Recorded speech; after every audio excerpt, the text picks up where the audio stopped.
Let's Talk Dental. This is a BIOLA's webinar series. We're excited to welcome Dr. Michael Koceja as our speaker, our good friend. The lecture this evening is called Removing Veneers and Crowns Using an All-Tissue Laser. Too good to be true? We are hosting tonight's webinar on the Zoom platform and welcome your questions during the lecture in the Q&A feature in the lower toolbar of your screen. We will wrap up tonight's session, as always, with a few minutes to address audience questions with Dr. Koceja. So feel free to post your questions during the lecture, and I'll try to remind everyone during the lecture to post your questions. At the conclusion of the lecture and Q&A session, I will provide information about BIOLA's education CE process. So you do get one CE by attending this evening, along with additional web resources you can access to continue your learning journey in laser dentistry, including an upcoming 3-part webinar series. So our next webinar will start our summer webinar series focused on optimizing practice growth by leveraging laser technologies. So stay tuned for more around that. Tonight's webinar is being recorded and will be posted to our webinar library in the coming days at education.biolas.com. We always get the question of, can I watch this again? And the answer is yes. So go to education.biolas.com to view tonight's webinar's recording. So Dr. Michael Koceja graduated from Marquette University School of Dentistry in 1986. He served 8 years in the United States Navy Dental Corps, where he completed a 1-year periodontal fellowship and received a Navy Commendation Medal for outstanding service. He received his laser proficiency certificate with the ALD in 2001 and mastership in the WCLI in 2003. Dr. Koceja has been in private practice since 1994 and has actively incorporated lasers into his practice since 1999. He has used many different types of dental lasers, including diode, erbium YAG, CO2, and erbium chromium YSGG, which gives him a true understanding of what to look for when incorporating laser technology into the dental office. Dr. Koceja has lectured throughout the world on dental lasers, trained thousands of doctors and hygienists, and has been actively involved in laser product development and testing of dental lasers for over 20 years. Dr. Koceja was actually just showing me a gift that he got one of those years from Bali. So he's literally been all over the world. Dr. Koceja, thank you so much for joining us. This is a great topic and something that comes up a lot in our laser courses. So looking forward to the lecture. Go ahead and take it away. Okay, thanks, Joe. Welcome, everybody. I have my information up on the screen there, and I'll have it up at the end. And everybody that wants to reach out and obviously ask questions during the webinar is great. But if you have questions that come up tomorrow, next week, next month, feel free to contact me by email or phone. And like I said, I'll put that up at the end also. So, like I said, welcome for everybody. Whether you have a laser, you'd like to learn how to use a laser, there's a lot of different things that lasers can do. We're going to cover mostly, we're going to focus today on the crown and veneer removal. But if you have other questions, you can always reach out to me as far as using your laser, what you've done. I'm always open to learning new things. When we do these things, we like to share our knowledge. We like to interact, and that's how we learn. We're dentists. So I'm coming to you from the beautiful Northwest. That's, what is it? That's Mount Hood. It's about an hour and a half from my house. I don't want to jinx it, but I think summer has actually started here. The rains have ended, and it is 80 degrees and sunny.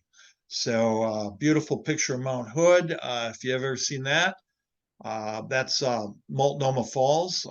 That's about 45 minutes from my house in the gorge. Beautiful sets of waterfalls throughout the gorge. If you ever get a chance to get up here, give me a call. Love to show you around. I've been up here for over 20 years, and even with all the rain in the winter, I think I'll stay for a while. So, like I said, why? Why do we use lasers? Some of you probably have lasers. I would think most of you do, and you want to learn how to use your lasers more. I've had lasers, or I've used lasers for about 25 years. They've changed. They've gotten easier to use. A lot more research on what they can do. We'll touch on that. We'll touch on how lasers work. Uh, just be open-minded. Things change. Like Joe said, I graduated from Marquette School of Dentistry in 1986. I cannot believe I've been practicing dentistry for almost for 38 years. Wow. It's just crazy how the years have gone by. But things have changed. For you old timers out there, uh, you remember a few of these things? Hydrocolloid impressions, uh, hooking the trays up to the patient to cool them while you're taking impressions. Now we have scanners, right? It's amazing. Now we don't even have to take an impression. We can scan something, and that scanner takes thousands of pictures a second and can create an image for us. That just blows me away. Other things we have, right? Remember the old X-ray developers? Hope you guys don't still have those. Uh, we used to put 18 films in that little machine. Yeah, about 15 came out. Then we took the top off. Then we had to search for them. We had to look them. We had to find them. We had to develop them. Now we have digital X-rays. 3 seconds, we get a picture. We're doing endo. We need a picture. Boom. Don't have the right angle. 3 seconds later, we have another one. It's just crazy how technology is changing in dentistry. You guys remember in dental school waxing up crowns, casting crowns, placing porcelain? Now we have milling machines. That scan goes right to a milling machine, and we can mill a zirconia or Emax crown in literally 45 minutes, and place that in the patient's mouth within an hour and a half. PFM crowns, again, casting gold, casting metal, placing porcelain, ceramic ovens, all that stuff. While it's still useful in certain cases, things have changed. Okay. I did a little research. I was trying to look and see how much, or what kind of crowns we're doing nowadays. Because we used to do PFMs in gold. I was in dental school. We were still placing amalgam. We were pounding gold into posterior teeth. And not that they weren't good restorations, but we have better stuff. We have more aesthetic stuff. I looked this up. This little study the ADA clinical evaluators did, and they found zirconia is used for about what's it say? Restore natural teeth 99% more often than implants. Use it for posterior crowns, or approximately 2/3 for anterior crowns. So most of our restorations, and this was done, this evaluation was done 4 years ago. Most of our crowns are now becoming zirconia, Emax, are becoming ceramic. Yes, there are some uses for PFMs, maybe a bridge, but even our bridges are becoming ceramic now. So we're changing. Technology's changing. Now, when you look at zirconia or Emax crowns, and they continued this little evaluation, they said that the two disadvantages, or they were shade matching, translucency with top two-sided, and restoration removal. So as these zirconia crowns get older, they're going to fail. If they have an open margin, they get some recurrent decay, maybe they chip, we're going to have more failing zirconia crowns. The problem is now we have to take them off. And because they're bonded, we're using resin cements, they're held on really well. And we have to cut most of these off. Now we try to pop the halves off. If they don't, we cut it into quarters. If that doesn't pop off, we cut it into eighths. We cut it. I say we keep reducing it. Sometimes it seems like we're re-prepping the tooth just to get it off. And there's always that chance that we can fracture the tooth, especially lower first molars, endodontically treated lower first molars always scared the heck out of me, because we'd make that first initial cut with our burr and we'd use that little instrument and try to pop those pieces off. And you have to be careful, because if that turns it the wrong way, or the force is, the cement's not going to give up, you could fracture that right down the furcation. Now you have a problem, because now that tooth is non-restorable. So like I say, things change, okay? Things change. I have 4 children. You're going to see a couple of them throughout this. I'm very proud of my kids. Here's one of them. I think he was graduating from preschool there. He's now graduating from college. The years go by. 4 children. 2 of my children, this one, Ken, and his younger brother, have never had a filling done with local anesthesia.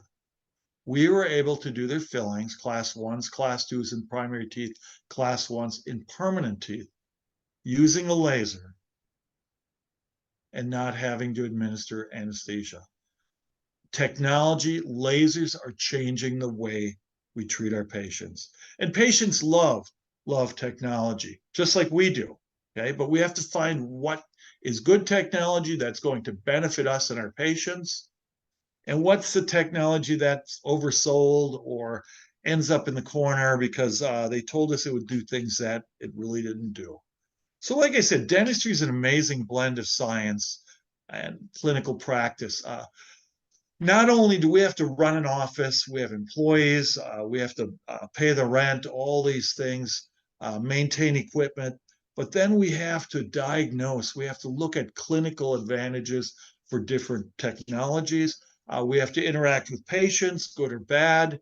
I hope you guys had a great day today, successful day, not too many patients that were bothersome. But because of that, we're really special people. And I love dentistry. And I think dentists are just amazing because we have the technological skills and the diagnostic skills to treat many, many different things. So with that being said, we're going to start looking at a little what lasers can do. And then we'll go into today's topic of crown and veneer removal with lasers. So I made a list. Well, it includes everything. Restorative, we can do fillings, okay? Not all your fillings. I'm not doing a quadrant of MODs, but I'm doing class 1s, class 5s, class 3s. Abfraction lesions are great use for laser, because laser not only cleans the surface, but it creates retention. Endo.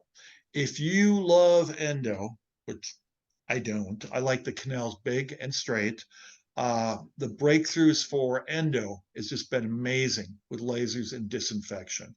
Obviously, periodontics with non-surgical periodontal use of lasers. Not every case, you still have to diagnose. Patients still have to brush their teeth, but it's an adjunct that can help us to treat patients. Oral surgery, soft tissue, frenectomies. Frenectomies are real big right now. There's an article just came out from a friend of mine, John Bly, in Poplar Bluffs, Missouri. John does hundreds of frenectomies, tongue releases on newborns. He's an amazing guy. He donates a lot of the money to Shriners when he does these things, but he helps babies feed. He helps moms, new moms, have less pain in breastfeeding. So that's a really interesting part of using a laser. Ulcerative lesions, cold sores, canker sores, pediatric dentistry, again, the uses for soft tissue contouring, the fillings. If you can do fillings on kids without sticking a needle into them, That's just amazing. Ben Curtis, I give a little shout out to you. Amazing pediatric dentist that teaches doctors how to use lasers, and it's just changed the way we treat our children. The crown and veneer removal. We're going to talk about that in depth today. Fractional skin resurfacing. If you don't know, BioLace has a fractional handpiece that can be used to actually do micro needling on the face. It's FDA approved. I had it done to me. It's pretty cool. But it's just changing the way dentists provide cosmetic and aesthetics. Okay.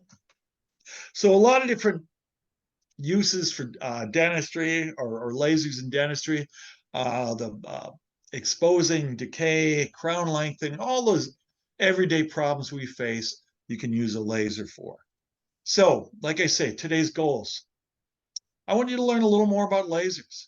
We'll talk a little about the difference between lasers, but we're going to focus mostly on the YSGG lasers today. I want you to see what lasers can provide as far as advantages to your patients and to your everyday procedures, and how you can incorporate a laser into your everyday practice of dentistry. It's not difficult to use a laser, but you got to turn it on. Okay. You got to turn it on. It doesn't turn itself on. And that just boils down to providing better care for your patients and introducing technology. Patients love technology. Now, they can go on the internet, of course, and they can find out anything, some good, some bad, but there's a lot of great technology that's available for more predictable results. It makes our dentistry better, more aesthetic, and easier for us to do. So we want to create a better patient experience, provide better care. We're all patients, remember that. Our spouses, our children are patients, and we want the best care for them too. So as we get into this, I just ask a few things. Be open-minded, okay? Be a little innovative in your thinking. Now, that's not difficult for dentists to do, because we have to solve problems every day. Every patient's different. I like to say, after 38 years of doing dentistry, every day is a new adventure in doing dentistry, and what we see and what we have to deal with patients. So relax, grab a beer, your favorite beverage, sit back, enjoy the show. That's I don't remember where that's from. Holy Water IPA. I just like the name. So I can't even remember if it was good or not. I'm sure it was. But relax a little. You probably had a long day. Some of you on the East Coast getting a little later. It's still nice and bright and sunny on the West Coast. Like I said, today we're going to focus on veneer. Sorry about that. I went over this 400 times. I had my son, who helps me with my PowerPoints, go over it. And he's been in dentistry for as long as he's been alive. And we still spell veneer wrong. So I apologize for that. But we are going to focus on veneer and crown removal with a YSGG laser today. So without any more, let's get this, like they say, let's get this rodeo going.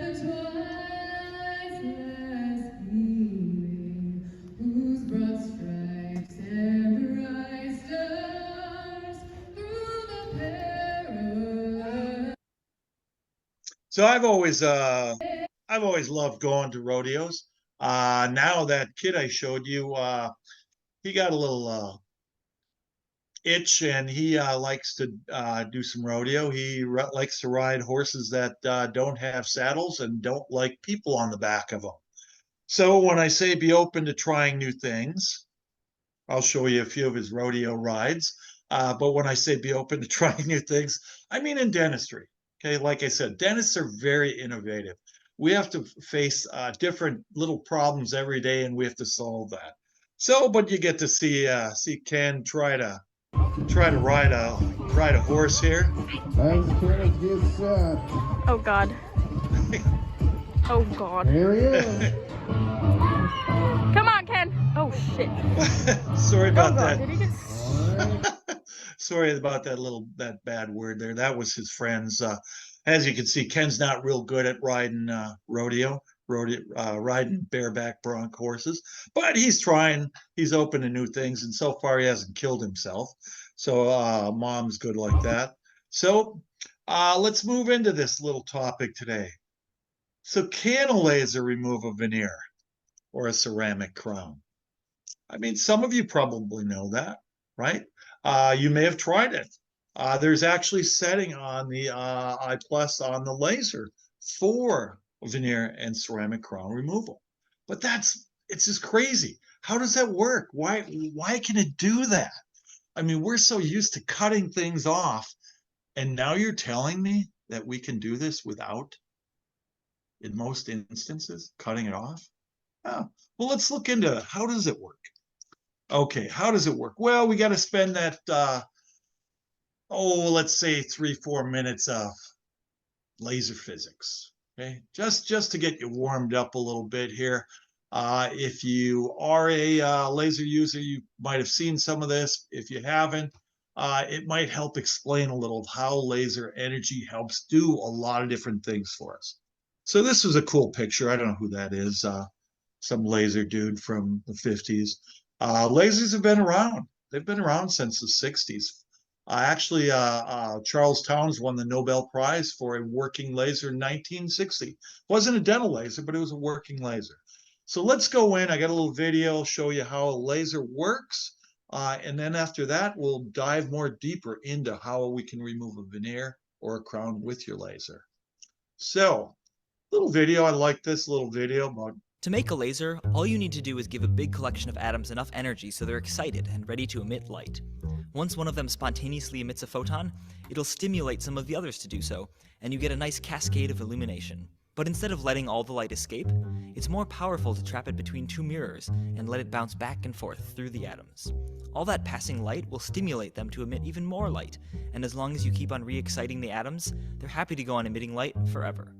But why do the atoms emit light just because another photon passes by? It's actually pretty simple. Imagine flipping two coins. They can either be in the same state or in different states. But photons aren't like coins. No matter how hard you try, you can't tell one apart from another. So in a photon flipping experiment, that means there's only one way for them to be in different states, but two ways for them to be in the same state. So they're more likely to be in the same state. And in general, this implies that photons always want to be like other photons, to have the same phase, polarization, and go in the same direction. And what's more amazing is that if a solitary photon passes by an excited atom that could emit another photon, there's a good chance it will emit one, because the two photons want to be together, even before the second one exists. So once you have all these friendly photons bouncing around between the mirrors, you can just open up a little hole at the end and let out a blinding stream of coherent light. A laser beam. So what does that mean? So we have a laser, we have a crystal, a YSGG crystal in the I Plus laser. When we electrically stimulate it, it causes this reaction of the atoms in the electrons. The electrons give off energy. The electrons give off energy in the form of photon or light energy. That energy is focused into a beam through a fiber, through a handpiece, through a tip. Voila, you have a laser. Different wavelengths produce different effects. Laser energy is measured in joules, but what we see on our lasers is usually wattage. Wattage is power. We want to have that power. We change that power. We raise it up and down accordingly to what we're trying to do. It takes more power to cut hard tissue than it does soft tissue. Why? Because soft tissue is soft. Okay? We use different tips to direct that energy, to focus it, to either cut, disinfect, or have other therapeutic effects on the tissue we're treating. Okay? Like I said, different wavelengths produce different effects. Okay? YSGG lasers and erbium YAG lasers interact with water and hydroxyapatite. That's why they can cut tooth and bone. Okay? And because they're using water, they don't cause a temperature increase to the tooth or bone when they're cutting it. Diode lasers, and many of you may have diode lasers, are attracted to pigment and hemoglobin. So they're useful in hygiene. They're useful in curettage. Some offices use them for LBR or laser bacterial reduction to kill bacteria. They can also be used for photobiomodulation and stimulation. Okay, so different types of lasers interact with different types of tissue. Now, lasers can have 4 effects on tissue. Laser energy can be absorbed. It can be absorbed into tissue. When it's absorbed into the tooth, into the hydroxyapatite, it has a reaction. I like to say the energized water the laser produces ablades or cuts tooth or bone, okay? But it can be absorbed. It can be absorbed into soft tissue, which is water, to cut it. Laser energy can be scattered. It can go into tissue and have therapeutic effects. And we could spend a whole day on photobiomodulation. Actually, there's a archived webinar by my good friend Chris Walensky on BioLace's website on photobiomodulation. Okay? Laser energy can also be reflected. It can be reflected off one tissue or off one substance, maybe a crown, and it can be dissipated, or we have to be careful where it's going, right? And then for today, what's most important, laser energy can be transmitted through certain substances or tissues and interact with underlying tissues or substances. Now, the water lace is attracted to water, hence the name. So I want you to watch this little demonstration. So what we did is we filled this glass up with water. We're holding the handpiece at a tip of the laser. We're going to turn it on. It's not going to have any effect on the glass, but let's watch and see what it does to the water.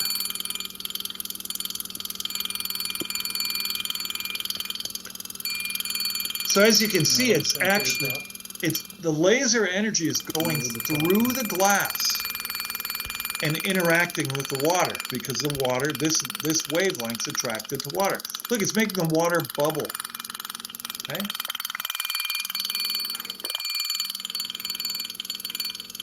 That's the money one right there. So why is that important?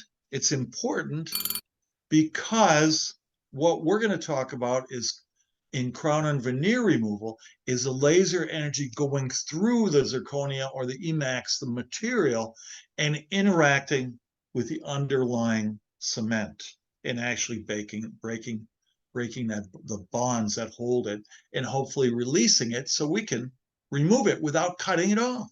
Okay, like I said, there's a lot of different lasers out there. YSGG, yttrium, scandium, gallium, garnet, YAG, yttrium, aluminum, gallium, CO2s, diodes, and YAGs. A lot of lasers. Today we're going to focus on using the YSGG laser to remove our veneers and crowns. So when we look at how we want the laser to interact with tissue, whether it's tissue or what we're doing, we want to see how it interacts. If it's interacting with tooth or soft tissue, how we want to cut. What clinical results should I expect? And if I'm not getting these results, what do I do to change the parameters to get the results I want? It's no different than using a burr. If the burr's not spinning, we make adjustments. Maybe we flip a switch or something if water's not coming out. No different with a laser. We have to adjust the power, the setting, use a certain tip to interact a certain degree depending on what we want to do. It takes less power to disinfect a endodontic canal than it does to cut a tooth or bone. Okay, and you adjust that by just using the screen on the laser. Okay, so like I said, I want you to be just open-minded, and oh, there's that cowboy again. Oh, that's a little loud. But let's see if he can hold on this time. Lock your hand down. There you go. Get mean. Come on, stay there. Oops! Ow! Oh boy, he's got to find a new profession. I love watching him do that. Mama don't like that at all. But let's get back. So crown and veneer removal, like I said, how does it work? Well, let's watch a video. Does it work? Look at this. We got a little veneer on, what's that, number 6? Usually we'd end up cutting that off, right? So we're going to use our laser.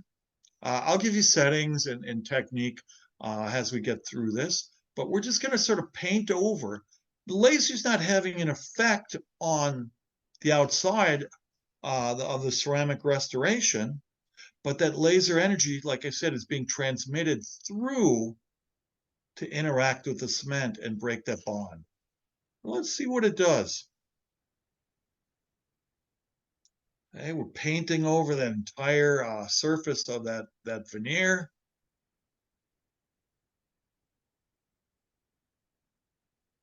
About 1 or 2 millimeters away from it. There we go. Uh-oh. Look at that. Wow, would that make life easier instead of cutting that off? Here's another one. This one's a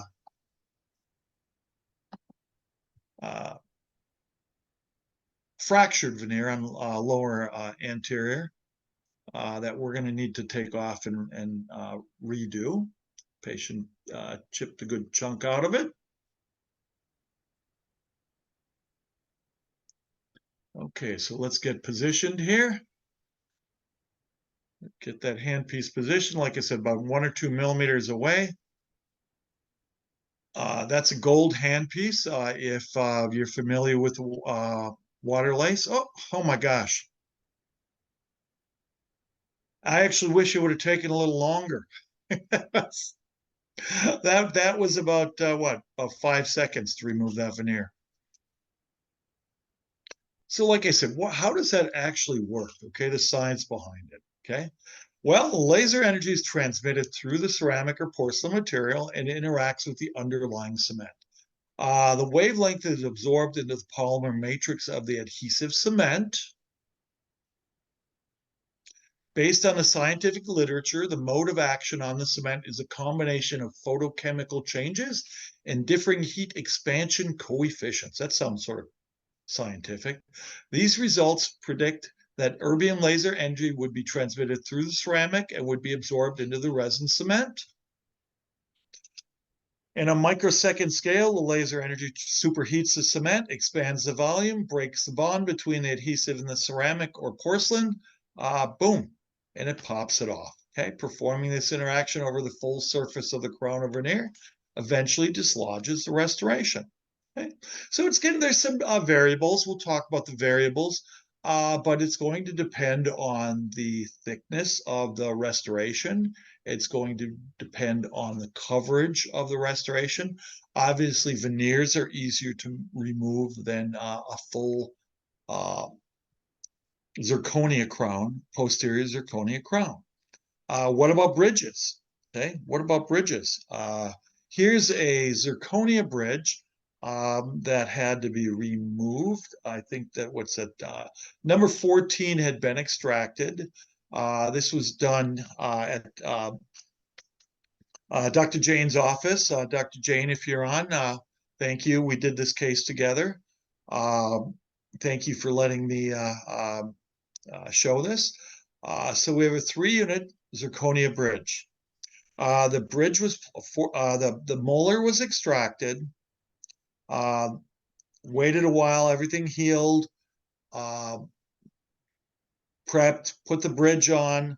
Following that, the patient developed a little sinus tract infection where the number 4 to the molar had been extracted, and had to be that sinus area had to be repaired.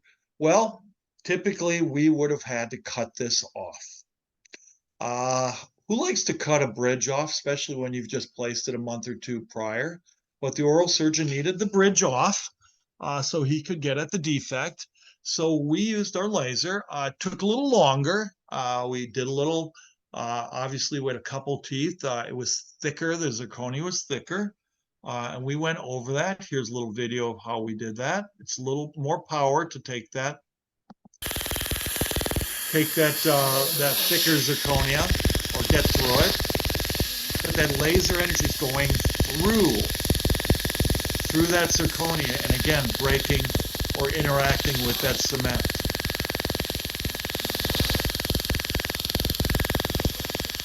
So we're painting over that whole area, occlusals, linguals, interproximal as best we can, and we got the bridge off.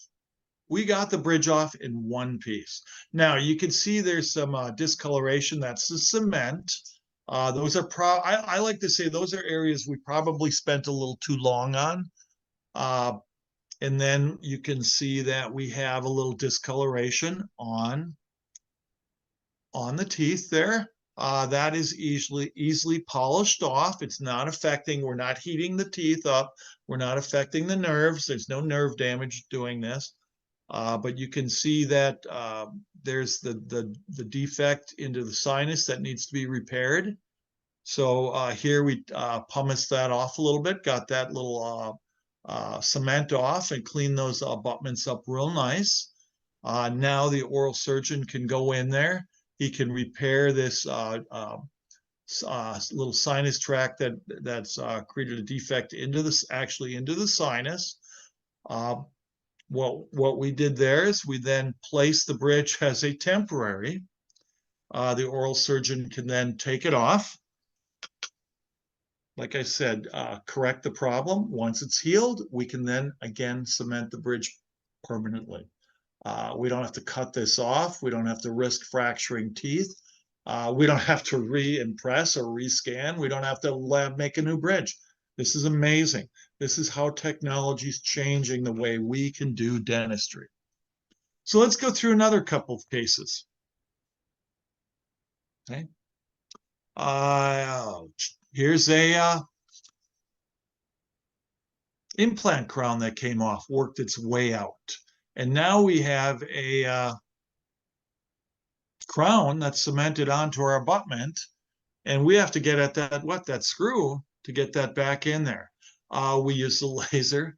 Again, we use 4 watts. I'll go through settings in just a few minutes. But we use the laser over this, and we're able to remove that crown without fracturing it. Now we can get at that screw. We can replace that, hopefully tighten it down a little better, torque it down a little better, and then re-cement our crown on there without having to remake it. Just easier, better for us, for the patient.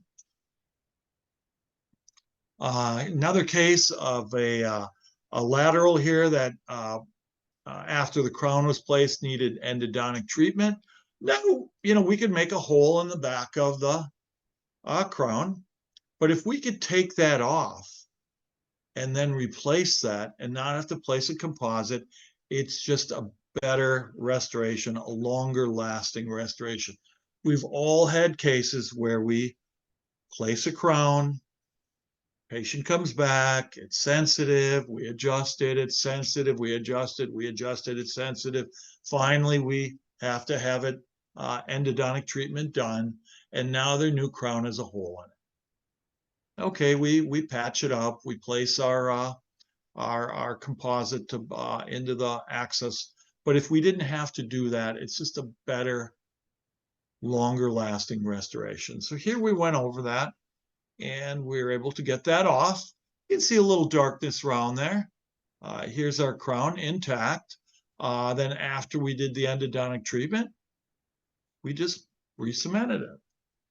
So it's just a nicer way, an easier way, and we're not going to have that chance. I know it doesn't happen often, that chance of fracturing a tooth, especially if that crown is older, if there's recurrent decay under it. If you didn't place that crown, you don't know what's underneath there.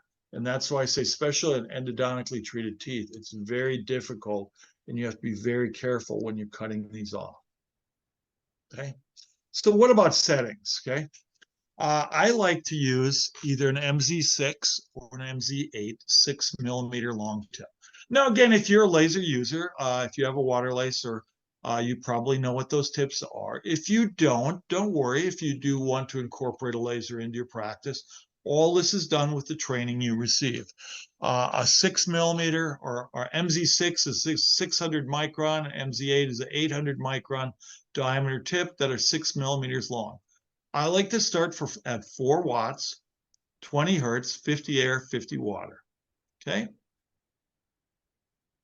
There's a lot of different settings out there. Some people have a turbo handpiece. They like to go higher. I always like to start, you can always go higher, okay? I like to start a little lower and learn technique rather than blast away at something, okay? If I'm doing a crown, a full coverage crown, I like to start at 6 watts and using a MZ6 or an MZ8 tip, okay? And again, there's variables in this, but there's a starting point to doing this, okay? Work on your technique. It's a very slow, methodical going over painting, about 1 to 2 millimeters, and we'll go over that technique again in just a sec, okay? So you can always increase your power as you need to, okay? So place the tip about 1 to 2 millimeters from the veneer crown. Veneers are a lot easier to remove than zirconia crowns. I will be honest and say that not every zirconia crown is going to be removed in one piece, okay? I would say I'm probably about 70% that I get zirconia crowns off in one piece. If they don't come off and you still have to cut it, I can pretty much guarantee you're going to make one cut and those 2 pieces are going to pop off, okay? But we're going to go about 1 to 2 millimeters from the veneer crown surface, and we're just slow, methodically paint that whole area with laser energy. Let it penetrate. You may see a little flash. You may see some discoloration through the restoration. Don't worry, that's pretty much normal. If you do get some blackening on the prep, that's easily removed with either pumice or maybe a really fine diamond. Similarly, on your restoration, if you get some on the inside of your restoration, just take it to your lab and use your little sand blaster to clean that off, okay? But the key to this is that you have to paint that entire surface, okay? And think of painting. Think of, if you paint a wall, what's the purpose of painting a wall? To cover the entire wall. When you do this, I want you to paint that surface. You want to cover that entire surface with a laser engine, buccally, lingually, interproximally, everywhere you can, occlusally, okay, especially on those posterior teeth, okay, because there's more surface area. The procedure should take approximately 1 millimeter for a veneer, and I'll say 2 minutes for a full coverage restoration like on a molar. Okay. If the veneer doesn't come off, try taking a spoon, a scaler, try catching an edge, okay? Catch an edge and try to pop it off. A lot of times it'll be close and you can just pop it off. Sometimes it'll just come off completely without doing anything. But if you catch a margin on a veneer, usually if it doesn't pop off, that will take care of it, okay? There are some temporary crown removers that sort of pliers with the 2 rubbery little things on the end. Those are nice to use to get a grip on a crown. Not very effective on veneers because you can't get anything on the back. If it doesn't come off after about a minute, repeat the process, okay? Work on technique, okay? How far your distance is and your nice, slow, steady movement over it, okay? If it doesn't come off after the second time, you may have to cut it. There are some weird things in ceramic materials, okay? So this is not 100%, but if you do have to cut it, it usually comes off in just after that one initial cut. Molar zirconia crowns, again, not quite as predictable. Probably 70-75% of the time I get off in one piece. If not, you can use that little temporary crown remover, or if you don't have that, you can use a forceps. Just be careful, use a forceps. The only issue with the forceps is there's a greater chance you might chip the restoration, so you might not be able to use it, okay?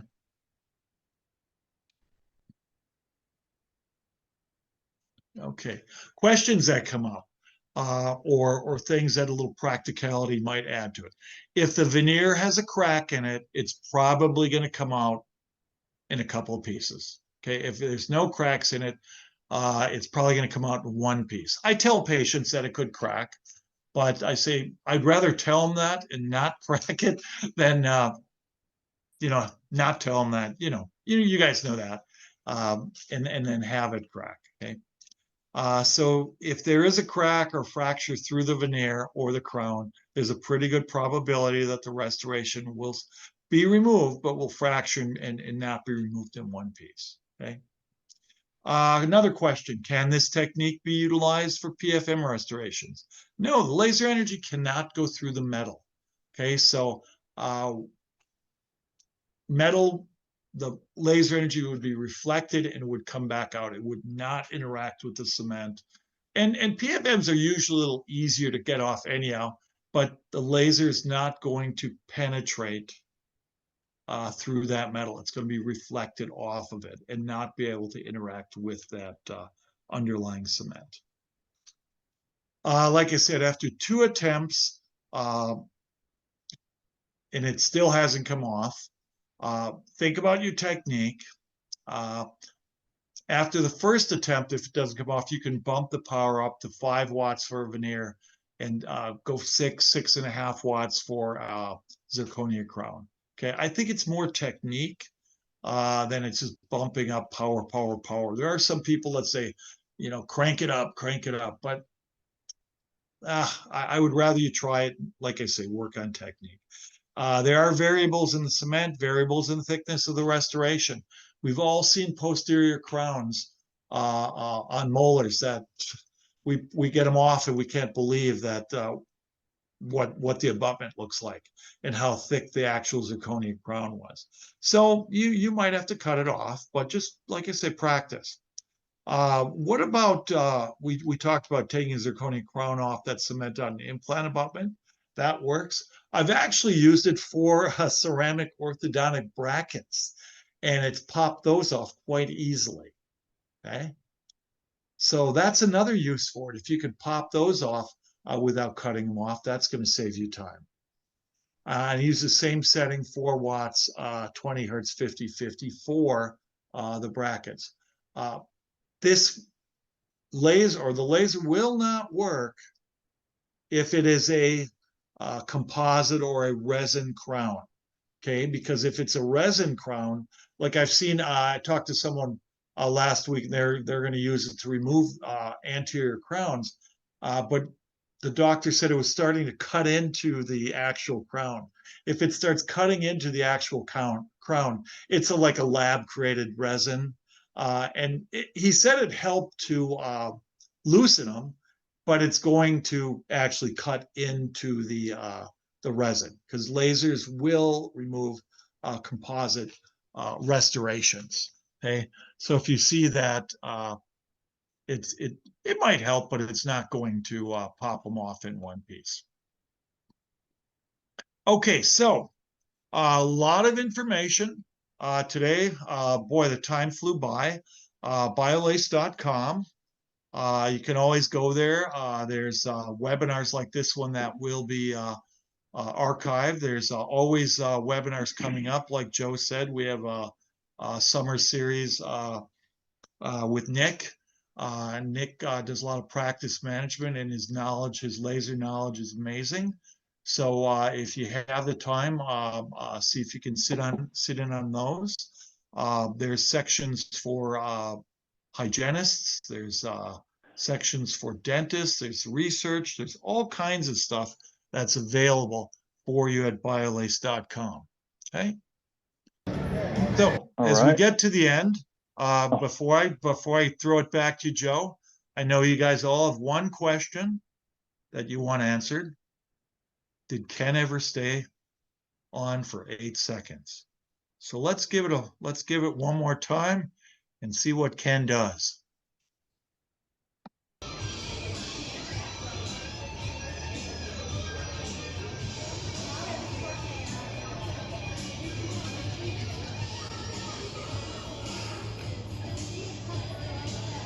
Here you go, Kenny.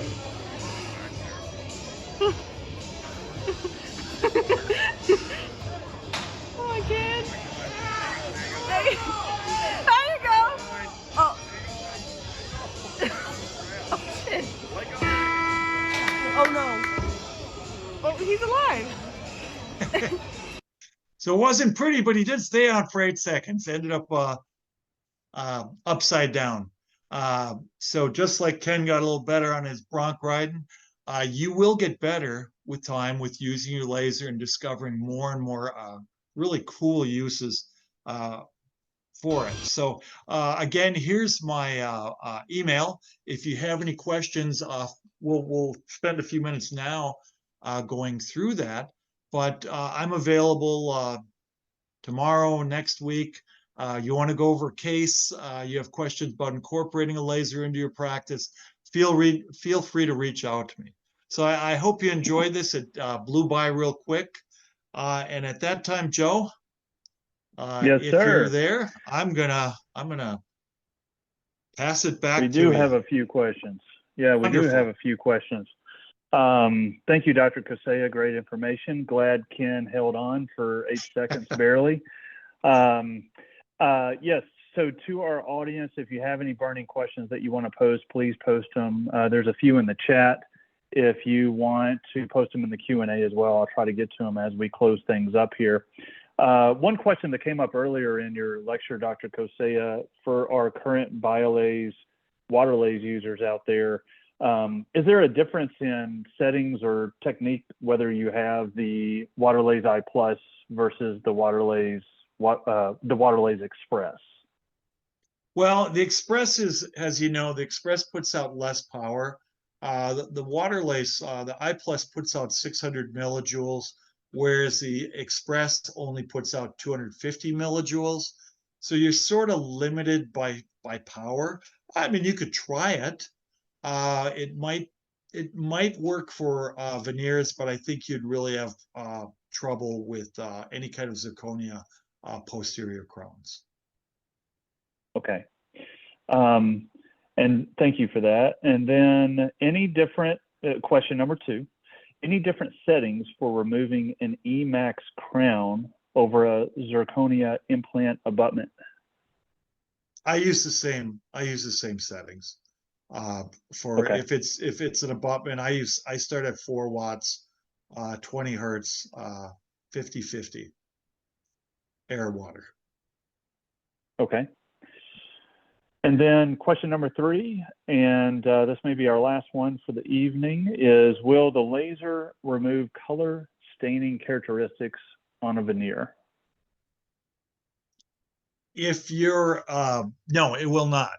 So if you say you had a veneer and you custom stain that, and they use the ceramic stain and ceramic oven, I've never seen that. I've seen it just come off with that. Okay, because that brought up a case that we saw in which a doctor was doing a multi-tooth veneer case. I think it was 8 or 10 veneers, and for some reason, one of the anterior teeth, 8 or 9, he didn't like the way it looked, so he went to a little different cement stain or cement color. And he placed it.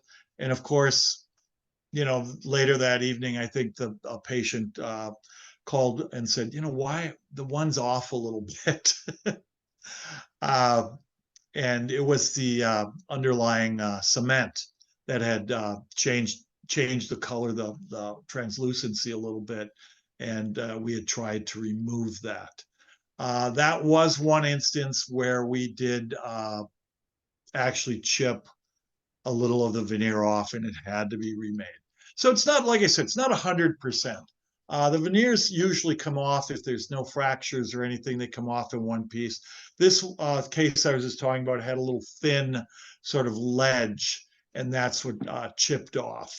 So you always have that chance. But again, if you cut it off, it's done. There's no going back once you cut it off. Okay, so if we can remove these, it's just easier, and we can reuse them or use them as a temporary.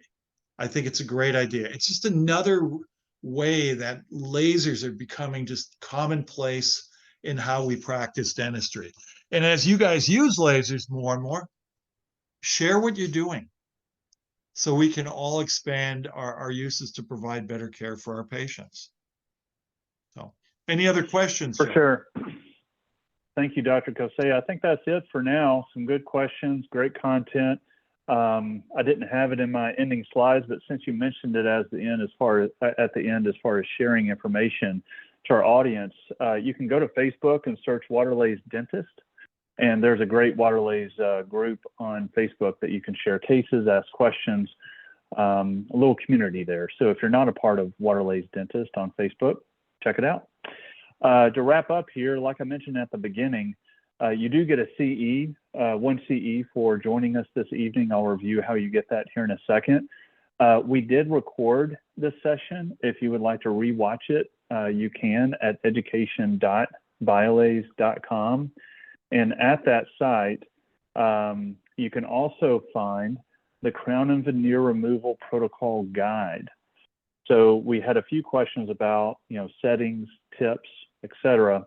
You can go to biolays.com/CV-removal, and that's where you'll find the Crown and Veneer Removal Protocol Guide for Waterleys. You can download it there. So I would encourage you to do that, and that goes through everything from technique, settings, etc. A lot of the information that Dr. Koceja just reviewed. For more education from Biolays, like I said, go to education.biolays.com. At the top of the page, you'll find education. You'll also find resources. Resources is where you'll find service needs, service videos, maintenance videos, case videos, etc. And then under education, you'll find the Waterleys Academy. And if you never visited the Waterleys Academy, I would urge you to do so.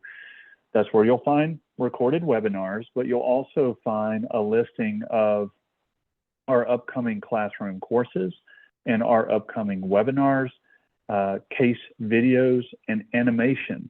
So technique videos, if you want to check those out. A few courses coming up over the summer. We have our foundations course, our foundational course coming up in Dallas on July 12th through 14th. We have a Waterleys Endo course on July 19th at our training facility in California. In August in Denver, we have a great Waterleys Perio course, and then wrapping up the summer in September, I guess that's early fall, is our pediatric dentistry course with Dr. Ben Curtis, who Dr. Koceja mentioned, in Dallas on September 6th and September 7th. Lastly, before we wrap up, we do have our 3-part series coming up with Nick Clausen, focused on optimizing practice growth. The first coming up on June 27th, which he's going to focus on how to drive patient acceptance with your laser to optimize practice growth and other technologies as well. Then on July 11th, we're going to focus on same-day treatments, and we'll wrap up the series on August 1st, focused on marketing tactics. To get your CE, you must be officially registered. Attendance is recorded via Zoom.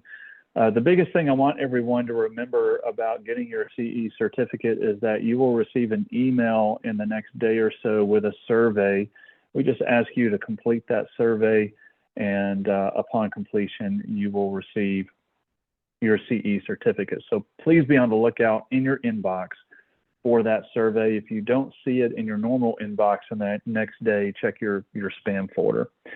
Again, biolays.com/webinars. That's where you'll find this webinar along with all sorts of others on all sorts of other topics. And if you have any questions for the education team at Biolays, feel free to email us at education@biolays.com. And Dr. Koceja, again, we appreciate all the great information on crown and veneer removal this evening. I hope that our audience found a lot of value in the information that Dr. Koceja shared and the 25 years of experience he has, not only with the laser, but with instructing courses with the laser. And to our audience, we hope to see you soon on our next webinar. Have a great rest of your evening, everyone, and thank you, Dr. Koceja. Great, thank you.